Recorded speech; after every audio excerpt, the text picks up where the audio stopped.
Lawmakers, including a couple new ones representing the northwest suburbs, convened for the start of the 2021 legislative session. Reporter Pafui Yang is at the Capitol with more on what to expect this session. Lawmakers tell me this session will be overshadowed by COVID-19. The big task for legislators is striking a compromise on a new two-year budget.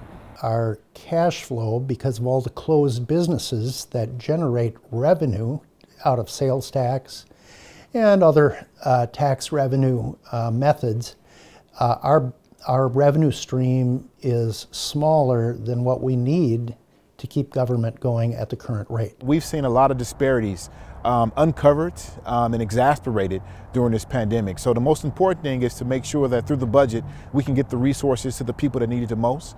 Another issue this session will be Governor Tim Walz's use of executive orders in response to the pandemic. Walz has used his executive authority to implement restrictions at bars and restaurants over the past several months.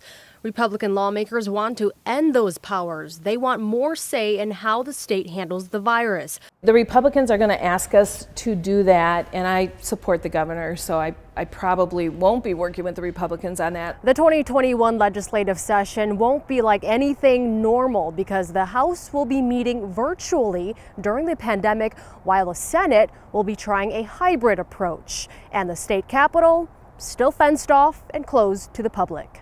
In St. Paul, Pafui Yang, CCX News. In Brooklyn Park, there is a new face on the city council. Boyd Morrison was sworn in Monday night as the council member serving the Central District. Lisa Jacobson and Susan Pa also took the oath for another term on the council. In Maple Grove, Christy Barnett and Judy Hansen also both took the oath, each for another 4-year term. More people are choosing to get outside and visit local parks during the pandemic. That's particularly true at Theodore Wirth Park in Golden Valley. Sonny Goins takes us there.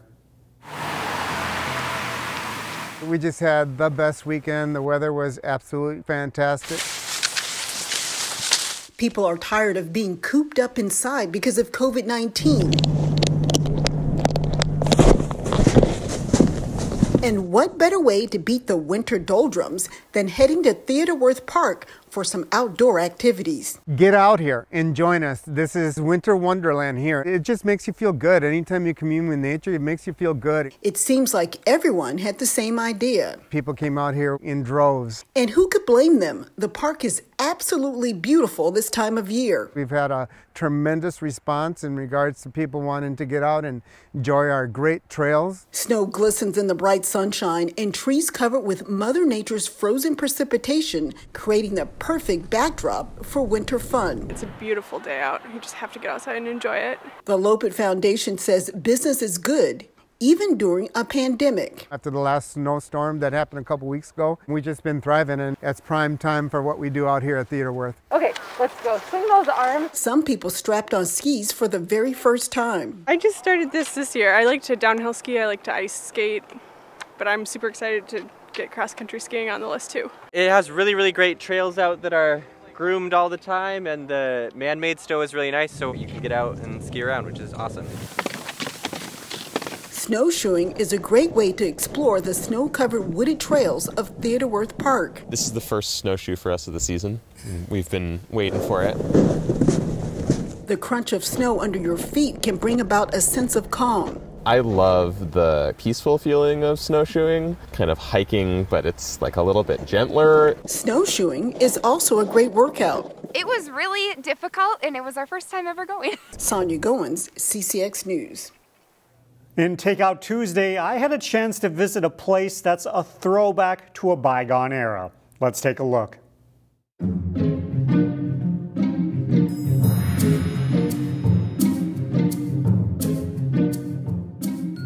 I come here because they have crinkle fries and they're delicious. In the Twin Cities, there is no shortage of places to buy burgers and fries. But you'd be hard-pressed People do walk in and they go to find a restaurant that's quite like they get flashbacks. the 50s Grill in Brooklyn Center. It reminds me of stories from my father, who grew up in the 50s and has a whole nostalgia feel of the malt shop with all their memorabilia in there. This is an arcade game from the 50s. This restaurant is a throwback to a bygone era. This is a 1951 Wurlitzer that still works. We put this in on day one. Where each visit is like taking a trip back in time. That's kind of what we want people to do, kind of escape for an hour. You know, from the hectic time at work you may have or whatever like that. Come in and we'll take care of you. The 50s Grill is known primarily for its burgers, which come on homemade buns, but they also specialize in pies and cakes made from scratch, and 28 flavors of old-fashioned malts, featuring custom-made vanilla ice cream. We not only serve great food, or try to, but our friendliness and our caring for all of our guests that come in the door. The restaurant has endured for nearly 36 years due to its food and customer service. But like nearly every restaurant right now, yeah, we went through a rough time. It was hard to adjust. The 50s Grill is trying to weather the COVID storm. The pandemic has cost them a few staff members and cut into their bottom line. But they've been able to stay afloat thanks to a loyal customer base that has embraced the idea of calling ahead and picking up their orders in the parking lot. I'm a big proponent of shopping local, and this family-owned business that's been here forever, you know, it's good to support them with what they're serving. Yet curbside pickup is still no replacement for the dine-in experience. The hope is that they'll be able to get back to full capacity later this year and put the pandemic behind them. We have so many regulars, and we thank each of those regulars. In Brooklyn Center, Delane Cleveland, CCX News. The college football season may be over for a lot of big programs like the University of Minnesota, but a mini spring season is on the horizon for several other Minnesota schools. Longtime local high school football coach and Armstrong High School graduate Derrin Lamker took over the Augsburg University program a year ago. But the Minnesota Intercollegiate Athletic Conference decided not to play this fall. So without games, Lamker and his staff have focused on recruiting. Definitely different during a pandemic. You know, it's actually okay because we've had a chance to concentrate a little bit more on, you know, our 2021 recruits rather than worrying about our game schedule and things like that as much. And so I think that part's been really nice. You know, but just trying to explain to the people that here's what it's going to be. And I would have loved to show them a product last fall, but they didn't get to see that. And so hopefully they can kind of go off what we're talking about and what we're doing. The MIAC plans to play a 4-game spring season beginning March 28th. Current Augsburg players took part in practices and weight training in the new off-season, and more recently, the staff has kept student-athletes involved virtually. We lift in the mornings twice a week on Zoom, and they got to be on there with their cameras. We do study tables, we do team meetings, and a lot of film work on Zoom, and so we're getting a lot together, but mainly that's just building relationships and getting to see the guys' faces and talk and laugh and have a good time, because if you had to ask me, the saddest part of this is I don't get to see these kids every day and have those interactions. St. Thomas is leaving the conference after this school year. St. Scholastica and McAllister will be full MIAC members for football next fall with a new schedule planned too. We'll play 2 non-conference, and then we'll play 7 conference games, and then we'll cross over against schedule. So it's a really exciting time, and the winner of that crossover, like the Big Ten Championship and the MIAC Championship, will then go on to the national playoffs. Lamker and his players are itching to play that first game. For now, it's just keeping the students involved in college life, such as it is. Augsburg's done a phenomenal job of keeping the student athletes' safety in mind, but also giving them a chance to, you know, still have some normalcy, you know, living in the dorms and practicing and lifting and some things like that. One of this area's top high school baseball players ever will continue his pro career with a new team with hopes of making his major league debut.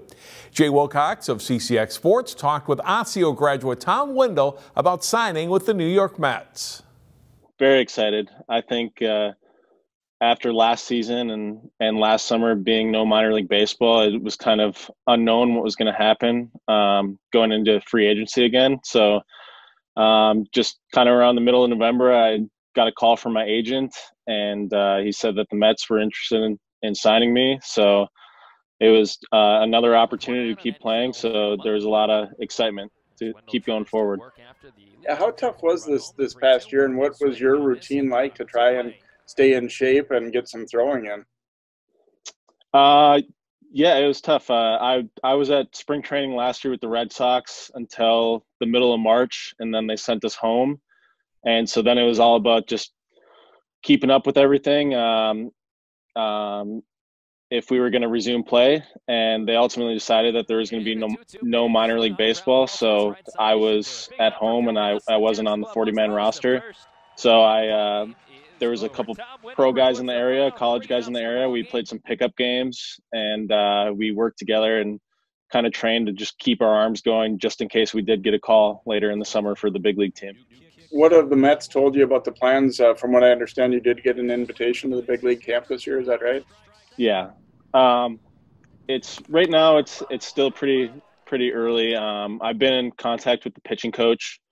So just trying to get to know each other, and I'm sending them some information from my workouts and my bullpens to try to see what kind of their scouting and analytics have picked up on me, and what they kind of want to see me going forward. And right now I just want to use this next month and a half to take advantage of what they can pick up and kind of take a step forward and be ready come February.